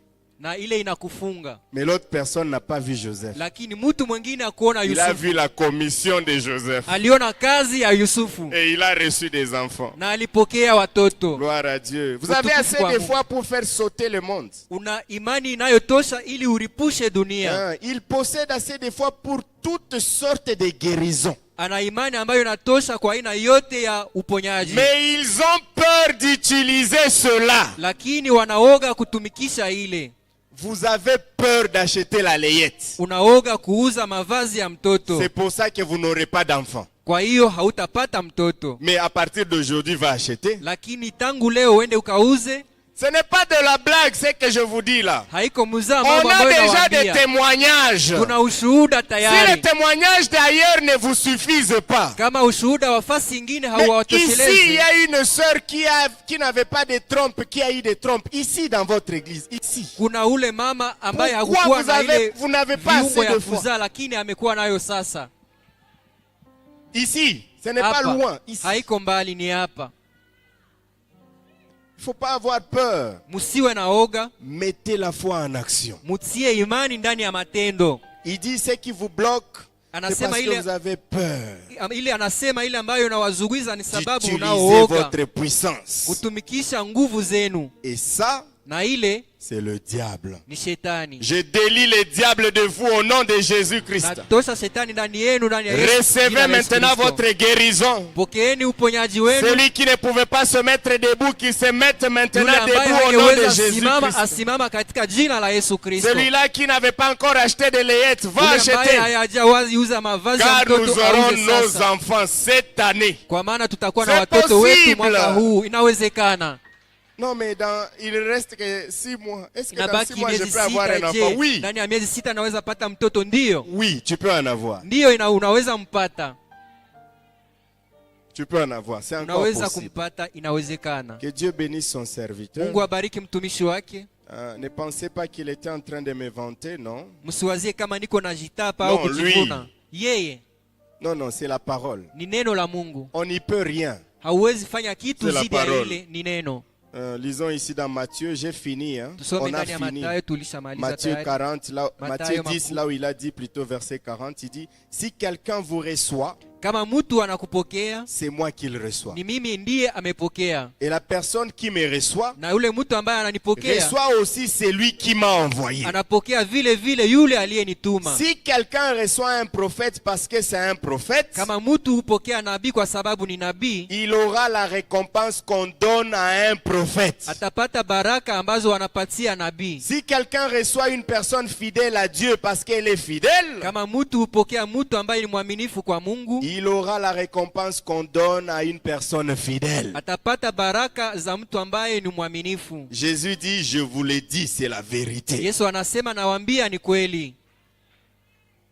Alors il ne fallait pas aussi dire que Jésus était en train de se vanter. Msiseme ya kwamba Yesu alikuwa yake unajitapa ama Mais il kujivuna. disait la vérité. Alikuwa anasema ukweli. Le prédicateur nous a dit la vérité. Mhubiri ametuambia ukweli. Ce n'est pas parce qu'il a mis mon nom que je vais avoir peur de vous dire la vérité. Sio kwamba sababu alisema jina langu nitakuwa na woga wa kuambia. Si vous me croyez Kama mnaniamini et que vous croyez que je suis envoyé de Dieu, na mnaamini kama nimetumwa na Mungu, alors tous ceux qui accompagnent ceux-là qui croient en Dieu basi ile ambayo nasindikiza wale ambao wanaamini Mungu vous suivra aussi. itawafata pia. Amen. Et ceux-là qui ont expérimenté ça Na wale ambao wametia ile ndani ya matendo sont nombreux ici avec des témoignages. ni wengi hapa wakiwa na maushuhuda. Ne doutez pas. Msishakie. Jésus est de notre côté. Yesu iko ngambo yetu Et il a jugé bon de vous donner le royaume. na amekusudia vema kutupatia Mettons-nous debout ufalme. pour prier. Tusimame ili tuombe. Et croyez fermement que vous aurez la réponse à votre question. Muamini tu ya kwamba mtapata jibu kwenye swali lako. Vous aurez la guérison si vous êtes malade. Utapata uponyaji kama uko mgonjwa. Vous aurez le travail si vous n'êtes pas engagé. Utapata kazi kama hauna kazi. Vous aurez des enfants si vous n'en avez pas. Utapata watoto kama hauna watoto. Vous aurez le Saint-Esprit si vous n'en avez pas. Utapata Roho Mtakatifu kama Et si hauna vous Roho avez Mtakatifu. déjà le Saint-Esprit, Na kama tayari umepata Roho il Mtakatifu, va encore déverser son esprit de nouveau sur vous. atamwanga tena Roho wake juu yenu Jusqu'à ce que vos vases vont déborder sur vos enfants. mpaka vikombe vyenu Vos vifurike vases juu vont ya encore watoto wenu. déborder sur toute votre famille. Vikombe vyenu vitafurika juu ya jamii Prions le zenu. Seigneur ensemble Tuombe Bwana pamoja et bénissons-le pour la parole de ce jour. na tumbariki kwa neno la leo. Prions. Tuombe.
Crois seulement.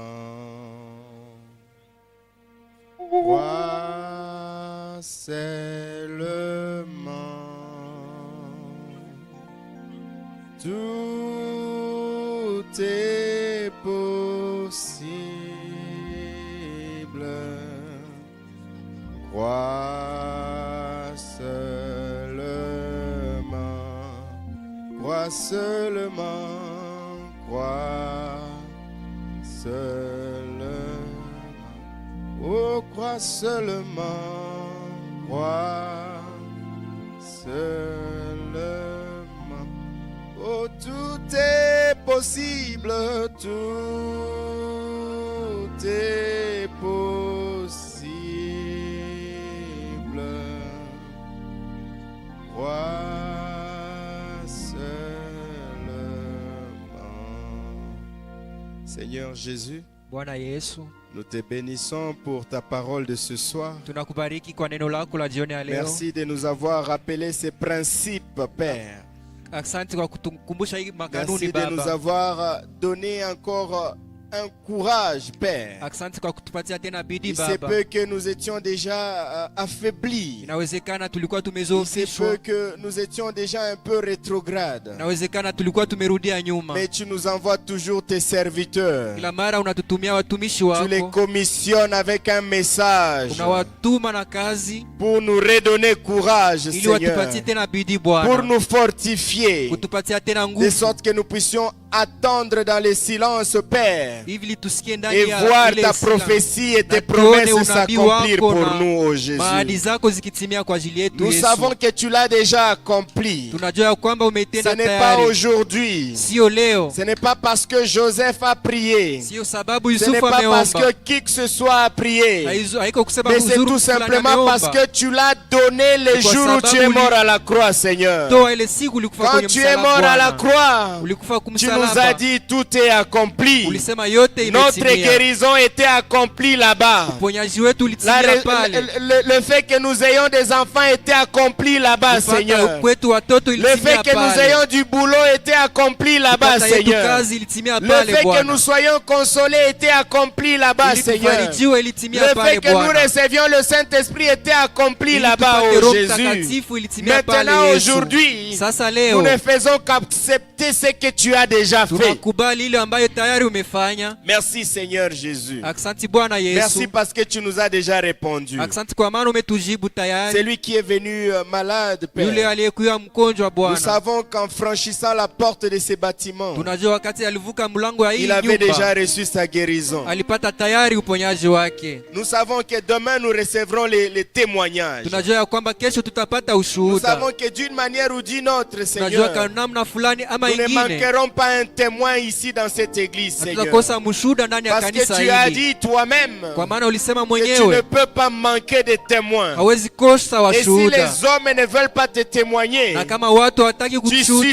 susciteras des pierres pour te rendre témoignage. utazusha jiwe ili ilete Merci Seigneur ushuhuda. d'avoir accompli cela pour Asante nous. Bwana kwa kufanya ile Béni kwetu. soit ton nom, ô Seigneur. Jina lako libarikiwe Bénis Bwana. le serviteur du jour. Bariki mtumishi wa leo. Remplis-les encore davantage. Umjaze De sorte tena que quand il se tiendra ici demain, wakati atasimama tena qu'il hapa nous kesho, apporte une parole qui vient fraîchement de ton trône, Seigneur. atuletee maneno ambayo Une yanatoka parole kwako. qui répondra à la plupart ou alors à toutes nos questions, Seigneur Jésus. Neno ambalo italeta suluhisho kwa Bénis son maswali ministère, yetu. ô Bariki Jésus. huduma yake Yesu. Bénis également nos cœurs qui sont prêts à l'écouter. Bariki mioyo yetu ambayo iko tayari kwa Bénis ta parole qui kumsikia. a été sémée en nous, Bariki Seigneur. neno lako ambalo limepandwa Pendant ndani que yetu nous allons Bwana. partir, Wakati tutarudi, que ton ange qui garde ta parole malaika wako nous anayechunga garde neno aussi, lako Seigneur. atuchunge pia Parce Bwana. que désormais ta parole demeure en nous, ô Tangu Jésus. sasa neno lako Laisse linakaa que nous ndani puissions yetu. partir dans ta paix. Acha turudi ndani ya salama Qu'aucune yako, chose, uongoze kila kitu. qu'aucun homme Hakuna mtu ne dérange notre tranquillité, Seigneur. ambaye asumbue Que ça ukimya soit dans la wetu, nuit, ikwe ndani ya que usiku, ça soit dans la journée, ikwe ndani ya que mchana, nous soyons couverts par tes ailes, ô aigle Jéhovah. tufunikwe na mabawa yako we Yehova.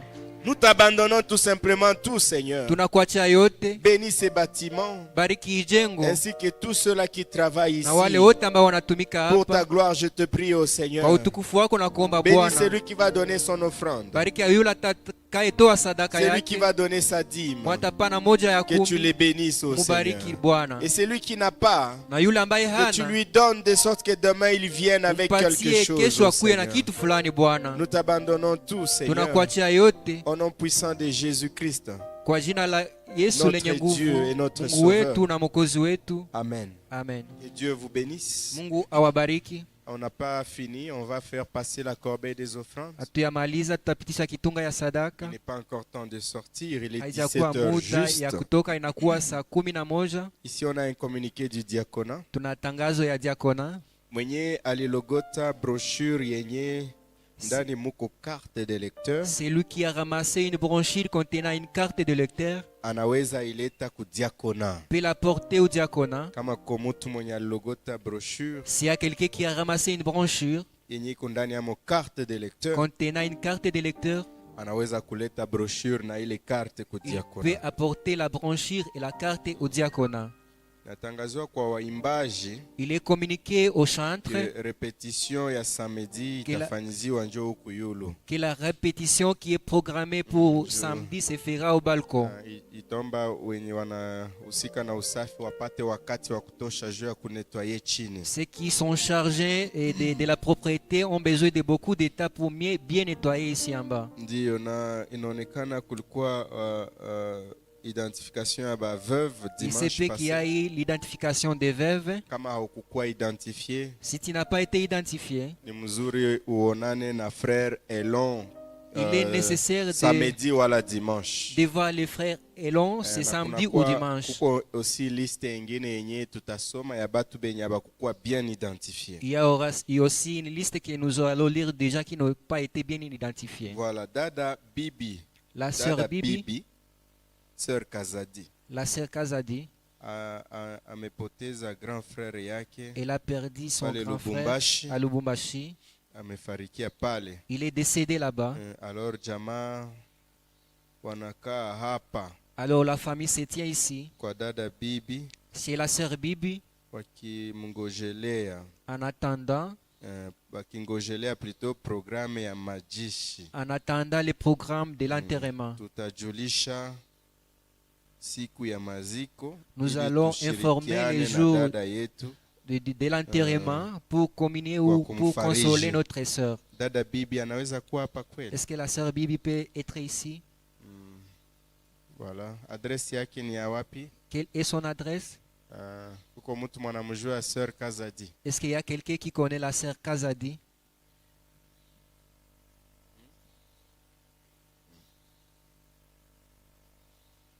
Okay, kwake ni Himbi karibu na kwa Gedeon kwa zamani. On dit que chez lui c'est Bon, à wakati Himbu, inakuya chez l'ancienne tutapata adresse c'est communiqué Frère Gédéon. iko. Wakati inakuya tutapata communiqué Le iko moment opportun, fixe. nous aurons un communiqué Aussi fixe. recevez les salutations ya pasteur wetu. Mpokee salamu de notre pasteur. Aliniambia kwa kibinafsi niwasalimie mjina la Yesu Il Kristo. m'a dit personnellement de vous saluer au nom du Seigneur Jésus-Christ. Anawapenda sana. Il vous aime. Recevez de même les salutations du pasteur Mathieu. Mpokee vile vile salamu za mchungaji Mathieu. Ni pale kwa pasteur Mathieu C'est chez le pasteur Mathieu Bunia, à Bunia, Shalom Tabernacle. Shalom Tabernacle. Njo kwenye pasteur wetu iko na hubiri. C'est là que notre pasteur prêche Manake maintenant. sai iko kumimbara À pa. ce temps-ci, il est derrière la chair. Mungu awabariki. Que Dieu vous bénisse. Tuendelee kumkumbuka kumaombi. Continuons à se souvenir de lui dans Tuendelee la aussi prière. kukumbuka batumishi yote. Souvenons aussi de tous les serviteurs. Kazi ishakuwa nguvu sana. Le travail est devenu difficile et Sijue riche. kama na nyie muko nabiona wenzangu batumishi. Je ne sais pas si vous le constatez aussi, mes collègues serviteurs. Kazi ya kuhubiri ishakuwa nguvu sana. Le travail de prêcher est devenu si difficile. Zamani mimi naamini havikukwaka hivi. Je crois Hapana. que bien avant, ce n'était pas le cas. Kiulimwengu yenye tulikuwa napiganisha nje La mondanité qu'on chassait à l'extérieur, isha tukutana ndani ça nous a rattrapés à l'intérieur. na vinakuwa nguvu sasa sana. Ça devient tellement difficile. Inakuwaka mzuri sasa uko napigana na adui mwanajua kwenye iko natokea. C'est très bien quand tu connais que tu Utampiga combats mzuri. quelqu'un qui te connaît ou d'où il vient. Adui mwenye iko katikati yako Mais l'ennemi est au milieu et avec Vinakuwa- nous. vinakuwa vya nguvu sana. Ça devient difficile. Ni kusema na nyie mko na kazi ya kuombea watumishi wa Ça veut Mungu. dire que vous avez un travail de prier pour les serviteurs de Kuombea Dieu. watumishi wa Mungu Priez pour eux, juu kazi ifanyizike pour que mzuri. le travail se passe très bien. Basi tumefika mwisho wa kusanyiko. Nous sommes arrivés à la fin de notre réunion. Nipenda particulièrement kuklarifier ka kitu fulani. Je voulais kutia mwangaza dans quelque chose. Wakati yenye tumepanga que pasteur atakuwa na recevoir siku fulani, Lorsque nous avions planifié que les pasteurs doivent recevoir les gens tel jour, c'est pour éviter que kukua nguma kila siku. c'est pour éviter batu basikuwe nataka kukuwa na kuyakuya kila siku. Donc tunakuwa na respecter ile masiku. Nous devons respecter ces jours-là. Juu tukibakia hapa, mimi nakuwa natoka hapa 20h, Si je quitte ici à 20h, on va se mettre tous en danger. tutajitia shibote mushida. Na nyie na mie. Vous et moi, Mais aussi je vais me fatiguer trop tôt. na mie nitachoka mbio tena, Amen. Pourtant Mbele ya kazi ngali ya wakati. mingi. pourtant il y a encore une grande tâche. Alors nilipenda tu respecter le kitu. Et je souhaiterais que nous puissions respecter cela. Ailleurs c'est difficile de se voir avec le pasteur. Fasi ingine ni vigumu kuonana na mchungaji Fasi yengine. ailleurs. Mais ici nous avons la chance que le pasteur nous dit venez tel jour. Lakini sisi tuko na bahati, mchungaji anatuambia tukuye Et siku fulani il va recevoir tout le monde. na atapokea watu wote, Alors respectons aussi le jour là. na sie tuheshimie ile siku. Ne venons pas. Comme je l'ai annoncé, itakuwa nafika wakati moja mercredi ou jeudi. Comme il je est né à l'ai dit, 17h30. Minasema bwana. Le mercredi et jeudi, Tunaenda. quand il est 17h30, Voyez, jeudi c'est fini. utakuwa najisikia On rentre. unakwazika. Tu seras chopé. Civil. Donc tukuwe na kuya ile mercredi 12h Soyons là le mercredi à 12h mpaka 14h. jusqu'à 14h.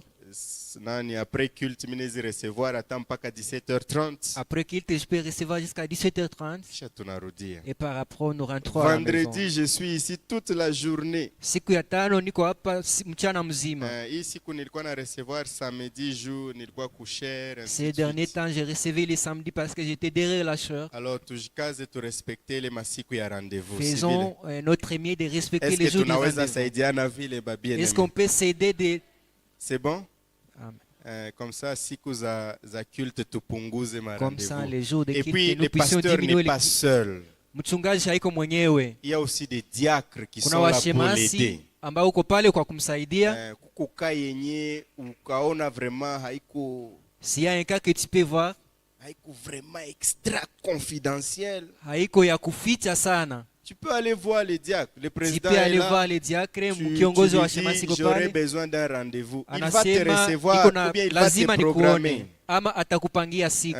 Tout, ce n'est pas seulement les pasteurs pour chaque chose. Les Yote haiko pasteurs, tu les mchungaji pasteurs. kwa kila kitu. Non. On doit travailler ensemble avec les diacres. Tunapaswa tumika pamoja na washemasi. Ce sont nos associés. Ni watendakazi Donc, vous pamoja na devez mchungaji. la même confiance que vous placez en moi, Ile matumaini mnatilia vous mchungaji, devez également la placer dans tous les diacres. muitilie pia kwa washemasi. Les seuls cas que je dois recevoir seul comme pasteur, Kesi pekee mimi napaswa pokea kama c'est mchungaji les cas des couples, les mariages, des kitu histoires ya comme ça. wajozi, Mais watu ambao toute wameoana. autre chose, les diacres peuvent nous aider. Lakini mambo mengine washemasi wanapaswa tusaidia. Amen. Amen. Amen. C'est bon. C'est la parole de Dieu Ni et neno la Mungu ça nous protège aussi. na inatulinda pia. Amen. Amen. Que Dieu vous bénisse. Mungu On va prier awabariki. pour sortir. Tutaomba kwa kutoka. Seigneur Jésus, nous Bwana sommes à la Yesu, fin de ces cultes. tuko mwisho wa mkutano Nous hii. te prions de nous bénir encore une fois Tunakomba tena utubariki quand nous allons sortir là-bas wakati tutatoka et hapa que nous recevions les bénédictions de nos frères et sœurs. na tupate Que baraka ça za soit ndugu na réellement des wadada, vraies bénédictions, ikuwe Seigneur. baraka za kweli, Et accompagne-nous jusqu'à la na maison. utusindikize mpaka kunyumba. Garde également ces lieux, Seigneur. Ulinde basi Nous nafasi, t'abandonnons tout tunakuachia au yote nom puissant de Jésus-Christ. ndani ya jina lenye nguvu la Yesu Kristo. Amen. Amen. Allons dans la paix de Jésus. Twende ndani ya salama la Attendez Yesu. que les diacres vous lèvent Mchunge wa shemasi wa avant wasimamishe de vous lever. mbele, Que msimame. Dieu vous bénisse. Mungu awabariki. Shalom. Shalom. Shalom. Est-il possible aujourd'hui de vivre le sainteté? C'est possible, c'est possible. Dans ce monde plein de souillures où l'iniquité s'accroît, c'est possible, c'est possible. Est-il possible aujourd'hui de vivre la sainteté? C'est possible, c'est possible, c'est possible. Dans ce monde plein de souillures où l'iniquité s'accroît, c'est possible, c'est possible, c'est possible, c'est possible, tout est possible. Alléluia, plus de doute, en Jésus tout est possible. Si tu crois, sans résister, alléluia, tu verras. Oh oui, la gloire de Dieu, la gloire de Dieu, c'est possible, tout est possible. Alléluia, plus de doute, en Jésus tout est possible. Si tu crois, sans hésiter, alléluia, tu verras la gloire de Dieu. Est-il possible aujourd'hui d'être rempli de l'Esprit? C'est possible, c'est possible, c'est possible. Dieu pourvoir, Dieu donner à celui qui les demande. C'est possible, c'est possible, c'est possible, c'est possible, tout est possible. Alléluia, plus de doute, en Jésus tout est possible. Si tu crois, sans hésiter, bien-aimé, tu verras la gloire de Dieu. Est-il possible aujourd'hui de vivre un vrai amour? C'est possible, c'est possible, c'est possible. L'amour qui supporte tout, qui pardonne et qui croit tout. C'est possible, c'est possible. Oh oui, c'est possible, tout est possible. Bien-aimé, alléluia, plus de doute, en Jésus tout est possible. Si tu crois, sans hésiter, oh oui, tu verras la gloire de Dieu. Est-il possible aujourd'hui de courir à Golgotha? C'est possible, c'est possible, c'est possible. Guérir de toute maladie et vivre le plein pardon. C'est possible. Est-il possible aujourd'hui? Oh oui, est-il possible aujourd'hui de trouver le vrai repos? C'est possible, c'est possible, c'est possible. Et alors que la promesse d'y entrer subsiste encore, c'est possible. Oui, c'est possible, c'est possible. Oui, c'est possible, c'est possible. Tout est possible. Alléluia, plus de doute, en Jésus tout est possible. Si tu crois, sans hésiter, alléluia, tu verras la gloire de Dieu. C'est possible, c'est possible, c'est possible, tout est possible. Alléluia, plus de doute, en Jésus tout est possible. Si tu crois, sans hésiter, tu verras la gloire de Dieu.